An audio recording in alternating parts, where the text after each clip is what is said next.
Bonjour les dixièmes. Aujourd'hui, on aborde une autre façon de résoudre une équation du second degré. C'est la façon classique qui est enseignée partout dans le monde. C'est la fameuse formule quadratique que tes parents ont probablement apprise quand ils étaient au secondaire. Euh, Moi, je l'ai apprise par cœur aussi en dixième année. Puis depuis ce temps-là, je la sais toujours par cœur. Okay? Mais là, on va voir d'où elle vient cette formule-là. Okay? Je vais faire un petit peu comme j'ai fait dans la leçon précédente sur trouver une formule avec le A, le H puis le K. Mais là, on va le faire avec la forme générale. OK? Donc, on y va. Résoudre. Ensuite, on était à 5,5. Résoudre une équation générale à l'aide d'une formule.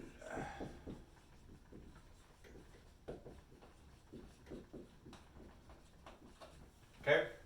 Donc, on y va. Je commence avec un cas premier ici. Je vais écrire une équation, excusez pas comme ça, 0 égale à 3x2 moins 2x moins 5. C'est bon? Donc, j'ai ici la forme générale. On se souvient dans l'unité 4 qu'on était capable de passer de la forme générale à la forme canonique en complétant le carré. Puis hier, dans la leçon précédente, on a appris qu'on était capable de trouver le x à partir de la forme canonique. Donc, dans le fond, qu'est-ce que j'ai à faire? J'ai juste besoin de prendre ça, l'amener sur la forme canonique, puis de là, ben, on fait comme on a fait hier. OK? Donc, regarde bien ce que je vais faire. Je vais compléter le carré. Comme c'est une équation ici, j'aurais pu tout diviser par 3, puis me retrouver avec un a égale à 1. OK? Mais en même temps, je veux faire une révision. C'est toujours bon de faire une révision sur la complétion du carré. Ici, on fait la complétion du carré avec les deux premiers termes seulement. On n'a pas besoin de factoriser. Là. OK?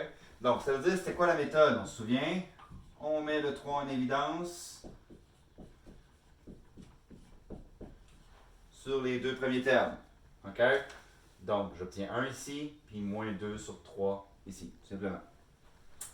Donc, après ça, ce que je faisais, tu te souviens, je prenais le moins 2 tiers, je le divisais par 2, je le mettais au carré. OK?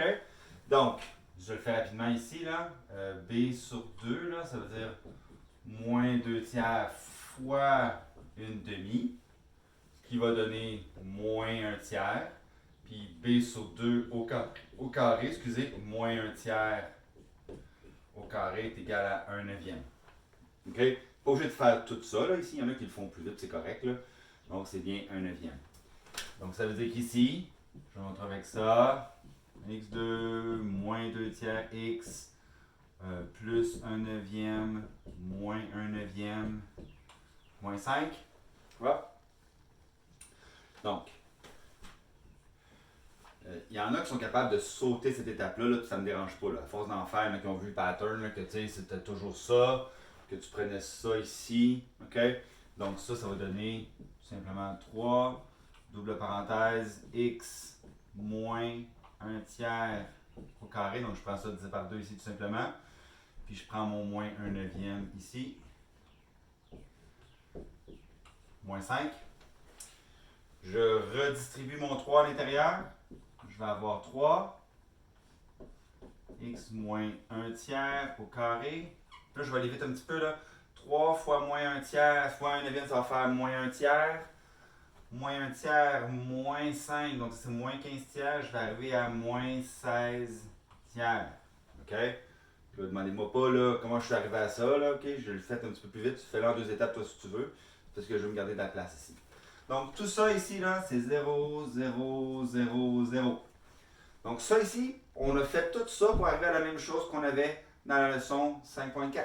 OK? Donc, on va prendre ça, on va l'envoyer de l'autre côté. Donc, je vais avoir 16 tiers est égal à 3x moins 1 tiers au carré.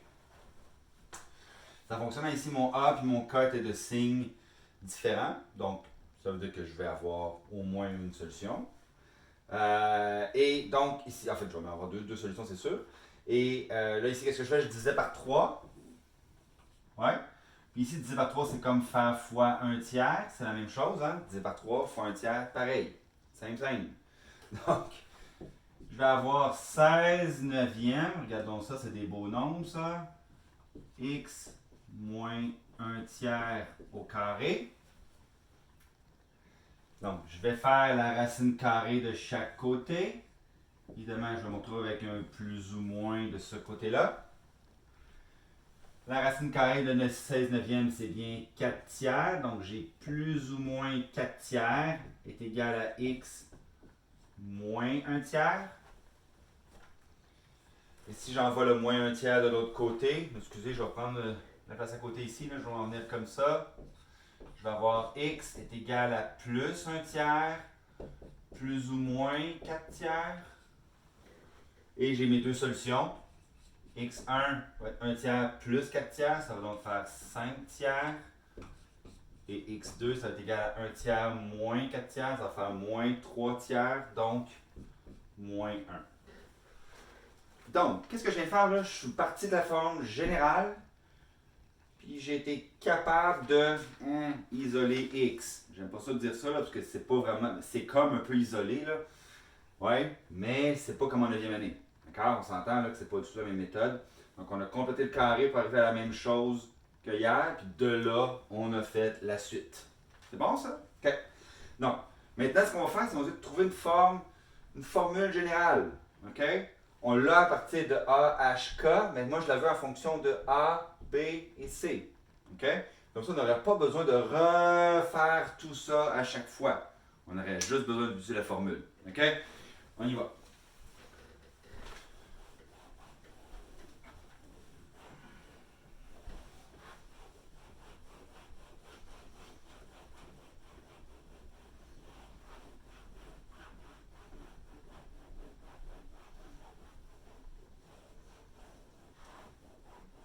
Donc, OK. Attendez un petit peu. C'est sec. Ce que j'ai fait dans le fond, là, on va y aller. OK? Donc, ça, c'était la section A. Tantôt, je vais faire B maintenant, la formule. OK? Donc, j'avais 0 est égal à AX2 plus BX plus C. OK? Quelle était la première étape tout à l'heure? C'était de mettre le 3 en évidence. Donc, je vais mettre le A en évidence sur les deux premiers termes. Et regardez ce qui se passe. Je vais avoir A, parenthèse X2 plus B sur A fois X plus C. OK? Donc, tantôt j'avais 2 sur 3, je pense, je me souviens bien. Là, OK? Donc, là, c'est B sur A. OK. Comment je ne fais pas compléter mon carré? Ben, ça veut dire que si j'ai B sur A puis je veux le diviser par 2, je vais faire fois 1/2. Ça donne B sur 2A. Ça devrait sonner une petite cloche, ça ici, là. B sur 2A. Et finalement, B sur 2A au carré. Ça donne quoi? Ça donne B au carré sur 4A au carré. Right? C'est 2A fois 2A, ça fait 4A2. Donc, ça, c'est ce qu'il faut que j'ajoute puis que j'enlève ici. J'ai 0 égale à A, x2 plus B sur AX plus B2 sur 4A2 moins B2 sur 4A2 dans la parenthèse plus C. Ouf. Les trois premiers termes représentent mon trinôme carré parfait qui va être x plus B sur 2A au carré. Donc, c'est là que je mets ma double parenthèse. X plus B sur 2A au carré. Hein? C'est bien ce terme-là ici que je divise par 2. Et je vais avoir le reste qui est là, moins B2 sur 4A2. Je ferme ma grande parenthèse, plus C. OK, on s'approche. Donc, ce qu'on a fait, c'est qu'on redistribuait le A puis le A ici. Donc, j'avais 0 est égal à A x plus B sur 2A. Donc, c'est le même A qui est ici. OK? Au carré. Et là, je vais avoir A fois ça ici. Donc, je vais avoir moins A B2 sur 4A2. Ouais, plus C. OK? Donc, j'ai multiplié le A par ce terme-là, simplement au numérateur. Et tu vois ici que j'ai un A ici qui va s'annuler avec celui-là. Donc, il va y en avoir juste un au dénominateur. OK? Donc, qu'est-ce que je peux faire avec ça? OK, donc mon cas, ça ici, là, c'est le cas. C'était le critère B des élèves du semestre passé. Les autres, leur critère B, là, ça avait été de trouve-moi une formule pour le cas. On remarque ici qu'on a notre B sur 2A. C'est quoi la valeur de H ici? C'est bien moins B sur 2A. Il faut que je change le signe hein, ici. Donc, ça, c'est bien mon axe de symétrie. Puis le maximum ou le minimum, c'était ça. Donc, il fallait qu'il me trouve que K est égal à moins B2 sur 4A plus C. OK? Donc, ça veut dire que je peux envoyer ça de l'autre côté complètement. Ouais? Donc, je vais avoir ici, là, excusez, je vais mettre ça de l'autre côté. Je vais avoir B2 sur 4A moins C. Donc, lui, j'ai changé le signe. Hein, le moins est devenu plus. Le plus, il est devenu moins ici. D'accord? Est égal à AX plus B sur 2A au carré. OK? Alors là, il y a un petit twist là. OK? Je vais juste faire un petit aparté ici, regardez bien à côté. Mettons que j'ai quelque chose comme 2 sur X plus B. Puis je veux mettre ça sur le dénominateur commun. Malheureusement, en Ontario, puis même je dirais en général au Canada, c'est pas le genre d'exercice qu'on fait, c'est beaucoup plus européen comme méthode. Mais si je veux que ce soit un dénominateur commun ici, je vais mettre ça sur X, les deux. Lui, ça va être 2, OK? Puis l'autre, ça va être BX. Parce que si je sépare 2 sur X, ça marche bien. BX sur X, ben les X vont s'annuler, il va me rester juste B. Donc souvent, on veut représenter ça, pas comme ça, mais plutôt comme ça ici. OK? Et c'est ce que je vais faire ici. Vois-tu, j'ai quelque chose sur 4A. Ben, je vais mettre celui-là sur 4A aussi. OK? Donc, il faudra que je multiplie par 4A au numérateur puis au dénominateur. Regarde bien ce que ça fait. Je vais avoir donc B2 sur 4A moins 4AC sur 4A. Vois-tu? Donc là, je vais avoir le même dénominateur. OK? Est égal à AX plus B sur 2A au carré. OK? Non. Vous continuez vers le bas, là. Moi je manque d'espace. OK. Si je continue, donc moi je vais continuer ici. Disons là ici, je pense que je vais avoir cet espace comme ça. Donc regardez comment je vais l'écrire. Je vais écrire ces deux-là sur le même dénominateur. Regardez comment je vais l'écrire. B2 moins 4AC sur 4A. Okay, donc je les ai simplement remis ensemble comme ça ici. Est égal à AX plus B sur 2A au carré. Il faut que je divise par A de chaque côté. Ouais. Ou que je multiplie par 1 sur A ici. Ce que ça va me donner, ben, le numérateur ne changera pas, c'est fois 1. Donc j'ai B2 moins 4AC sur 4A fois A, ça fait A au carré. Et de ce côté-là, il me reste juste X plus B sur 2A au carré. Je vais faire la racine carrée de chaque côté. On sait qu'il va falloir que j'ajoute ici un symbole de plus ou moins. Donc, c'est important de comprendre que le numérateur, lui, je ne peux pas le simplifier. OK? Donc, je vais avoir plus ou moins racine de B2 moins 4AC. Au dénominateur, je vais avoir 2A. Ouais? À droite, ici, je vais avoir simplement X plus B sur 2A. D'accord?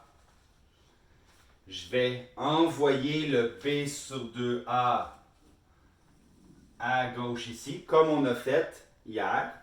Donc, je vais avoir B sur 2A plus ou moins racine de B2 moins 4AC sur 2A est égal à X. Yay! J'ai trouvé! Et ce qu'on fait en général, c'est qu'on écrit ça sur le même dénominateur. Donc, notre formule, elle devient donc, en finale, là, si tu veux,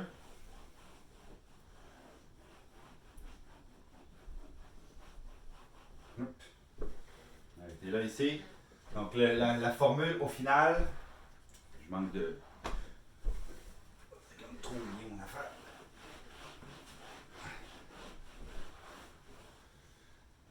Ma formule devient donc X égale, puis je vais les mettre ensemble ces deux dénominateurs-là. Je vais faire B plus ou moins ça, tout ça sur 2A. OK? Donc, je vais avoir. Ah, excusez, j'ai oublié quelque chose, hein? Ici, c'est moins B. Le B sur 2A de l'autre côté devient moins B sur 2A. Excusez. Donc, ça veut dire que ça devient moins B plus ou moins racine de B2 moins 4AC. Tout ça sur 2A. Et voilà la fameuse formule que à peu près tout le monde a appris dans sa vie une fois. On l'appelle la formule quadratique. C'est son petit nom. Okay? Qui permet de résoudre toutes les équations du second degré qui sont écrites sous la forme générale. Okay? Donc, si je veux maintenant analyser cette formule-là, okay? On va faire une analyse, un petit peu comme on a fait hier avec notre formule pour le cas. Okay? Et regarde bien ce que ça va nous donner. Il faut toujours vérifier. Est-ce que ça fonctionne? Analyse. J'ai fait ça. Donc, la partie C, c'est l'analyse de la formule.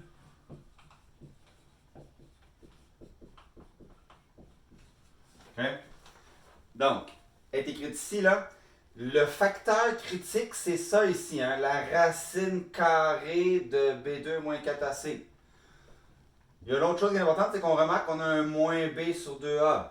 Moins B sur 2A. Ouais? Alors, mais c'est ça ici. On sait que la racine carrée, il faut toujours que ce soit positif. Donc, la première chose qu'on va analyser, c'est le nombre de solutions. Je vais mettre un petit ici, là.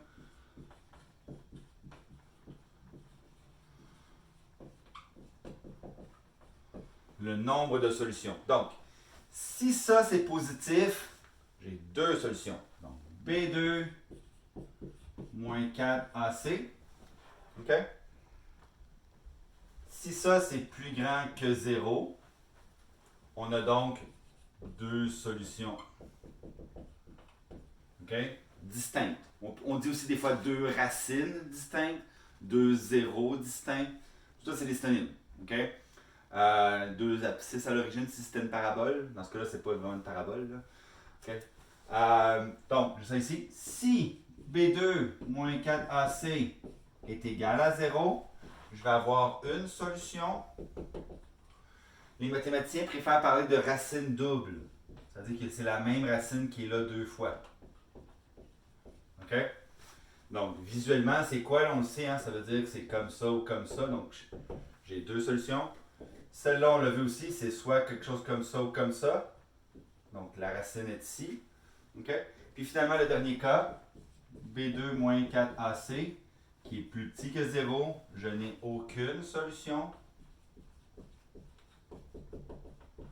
Et ça correspond visuellement à une parabole qui serait comme ça ou comme ça. OK? Qui ne toucherait pas à l'axe des X. Ce terme-là, là, le B2 moins 4AC, ça a un nom. Ça s'appelle le discriminant. Dans beaucoup de manuels aussi, ils vont parler du delta. Là, ils vont l'appeler comme ça. Ils vont l'appeler delta pour le discriminant. OK? En Ontario, on utilise un petit peu moins cette notation-là, mais si jamais tu la vois dans d'autres manuels, dans d'autres choses sur Internet, là, ça revient assez souvent, cette chose-là. D'accord? La deuxième petite chose que je veux que tu analyses, c'était la symétrie. OK? Donc, ce que je vais faire, c'est que je vais réécrire ma formule, mais maintenant, je vais séparer un petit peu comme j'étais avant mes deux, avant que je mette ça sur le dénominateur commun. Donc, j'ai x égale à moins b sur 2a, plus ou moins racine de b2 moins 4ac, tout ça sur 2a. OK? Et ça, tu le reconnais là. Hein? On avait dit que c'était l'axe de symétrie. Ouais? J'ai plus ou moins cette affaire-là bizarroïde. OK?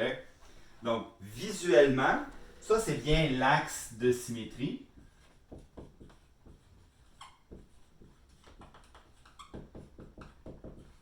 Et ça ici, c'est la distance entre l'axe de symétrie et les zéros. Visuellement, voici ce que ça donne. OK? Tout tombe ici. J'ai une parabole comme ça ici. OK? J'ai mes deux zéros. Mon axe qui est moins b sur 2a, qui me permet de trouver le x du sommet. Et ça ici, là, hop, ça c'est x, c'est moins b sur 2a plus racine de b2 moins 4ac sur 2a. Puis de l'autre côté, ça va être moins b sur 2a moins racine de b2 moins 4ac sur 2a. OK? Donc, on a notre axe. D'un côté, on a notre premier zéro, puis de l'autre côté, on a le deuxième. Donc, c'est vraiment autour de l'axe d'un côté, puis de l'autre côté. Donc, visuellement, c'est comme ça. OK? Donc, c'est ça qui est beau. Tout marche, tout ce qu'on a fait avant. D'accord? Donc, c'est pas, ça ne tombe pas du ciel. Ça vient de toutes les choses qu'on a tranquillement construites depuis chapitre 3, chapitre 4, chapitre 5.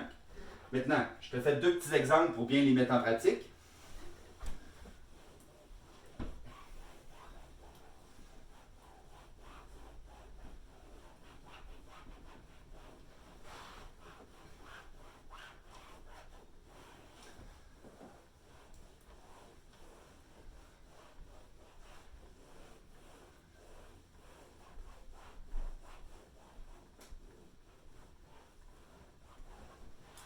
Donc,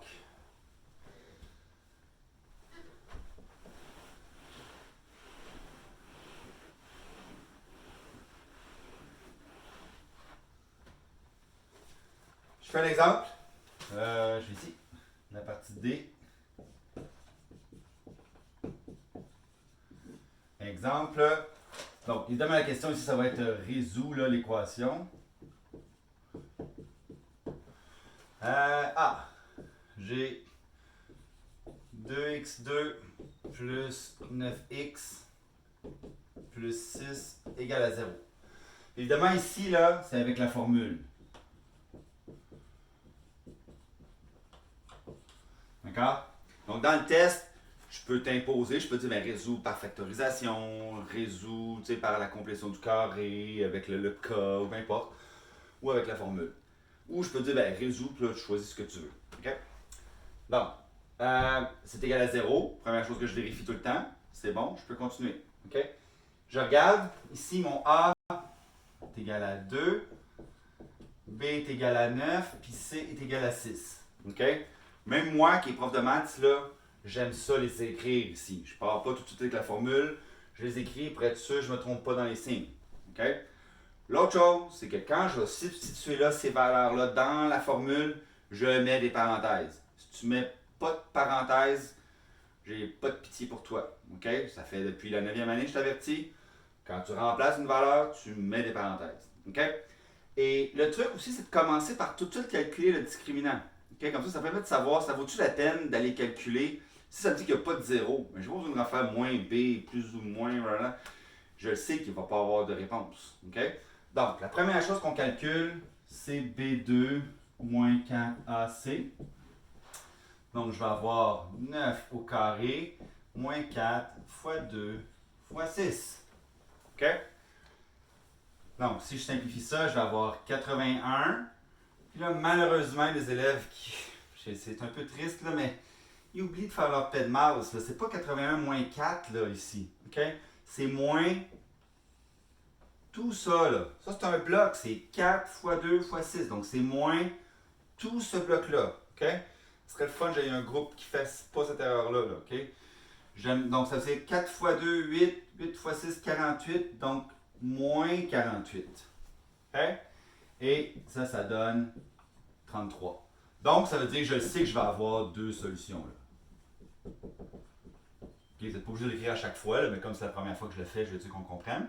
Donc, ça veut dire que x va être égal à moins b, donc moins 9, plus ou moins la racine carrée de 33 sur 2 fois 2 ici, donc je vais avoir sur 4. OK? Et donc, j'ai une première solution, x1, qui est égale à moins 9 plus racine de 33 sur 4. Ça, c'est la valeur exacte. OK? Puis si tu te rappelles, quand on faisait les longues factorisations, là, puis ça donnait des choses comme ça, ben, tu vois-tu un peu le pattern qu'on a là? OK? Tout est dans tout. Tout fonctionne, c'est la même affaire que ce que vous avez fait quand vous faisiez la forme factorisée dans l'unité 4 avec la méthode compliquée, là, OK? Quand le P et le S ne marchaient pas. On avait souvent une espèce de réponse comme ça. OK? Ça vient de là. D'accord? Donc, x1 est égal à ça. Je pense qu'approximativement, moi, ça m'a donné moins 0,81. Puis x2, évidemment, ça va être égal à moins 9 moins racine de 33 sur 4. Donc, c'est ma deuxième solution. Et ça m'a donné moins 3,69. OK? Voilà, il faut juste être un petit peu habile avec notre calculatrice. Là. Si jamais on ne veut pas faire ça à la main, il faut être quand même capable là, de vérifier qu'on va bien la calculatrice. J'en fais un deuxième. B. J'ai 4x2 moins 12x est égal à moins 9. OK? Donc, il faut bien remarquer ici que ce n'est pas égal à 0. Donc, ma première étape, c'est toujours de mettre ça égal à 0. Moins 12x plus 9 est égal à 0. Très, très, très important. OK? Donc, j'ai A, B, C ici. Il y en a peut-être quelques-uns ou quelques-unes qui vont dire comme c'est peut-être un petit peu particulier ça. Si tu l'as pas vu, c'est pas grave, là, c'est vraiment pas grave, ils sont pas évidents à voir des fois. C'est un trinôme carré parfait, ça. Ouais? Tu te rappelles pas, je fais la racine carrée de 4x2, ça donne 2x. La racine carrée de 9, ça donne 3. 2x fois 3, ça fait 6x. 6x fois 2, ça donne bien 12x. Donc ça, je le sais, c'est 2x moins 3 au carré. OK? C'est pas grave, ça veut dire que j'aurais pu le faire en factorisant. Mais là, c'est pour ça qu'on veut pratiquer. Mais sache que si j'étais 2x moins 3 au carré, donc ça veut dire qu'il n'y a pas de k. Donc, c'est quoi? Je vais avoir juste une solution, normalement. OK? C'est la parabole qui n'a pas de k. Donc, on va l'essayer, on va voir si ça marche. Donc, ici, j'ai a égale à 4, b égale à moins 12, puis c égale à 9. OK? Donc, j'y vais, je calcule en premier b2 moins 4ac. b2 moins 4ac est égal à moins 12 entre parenthèses au carré. Moins 4 fois 4 fois 9. OK? Moins 12 au carré, ça donne 144. Ici, 4 fois 9, 36. 4 fois 36, 120 plus 24, 144 aussi. Donc, moins 144. Regarde donc ça, ça me donne bien 0. Donc, une seule solution. OK? Maintenant, ça va être quoi la solution? Ben, je l'écris ici, là, ça va être x égale à moins b. Je fais attention, hein, ici, c'est moins 12. OK? Donc, ça va être plus 12. Je prends mon temps, là. OK? J'ai pas besoin, je vais te le faire ici, le plus ou moins racine de carré de 0. Bon, on s'entend que c'est un peu niaiseux, là. OK? Divisé par 2a. 2 fois a, c'est bien 2 fois 4, ça fait 8. OK? Une autre erreur très, très, très fréquente des élèves, c'est quand le a est négatif. OK? Souvent, les élèves vont écrire 2 fois a comme si c'était positif. OK? Donc, faire attention, ici, ça peut changer de signe. Ouais? Donc, tout ça, évidemment, ça n'a pas d'importance. 12 sur 8, ça donne bien 3 demi. voici ma solution. OK? Donc, j'espère que vous avez apprécié la leçon. Dans le fond, vous allez faire quelques exercices où, dans le fond, vous devez juste résoudre les équations, mais je veux aussi que tu saches comment trouver la formule. OK? Si tu vas dans le manuel, il y a une autre façon un petit peu différente de le faire. C'est très semblable. C'est à la page 283 du manuel. Okay? Si tu vas aller lire, là. C'est très semblable. La seule différence, c'est que les autres, ils divisent par A tout de suite au début. Okay? Ce que moi, je ne voulais pas faire pour qu'on retrouve quelque chose qu'on avait déjà fait plus semblable au chapitre dans l'unité 4. OK? Salut!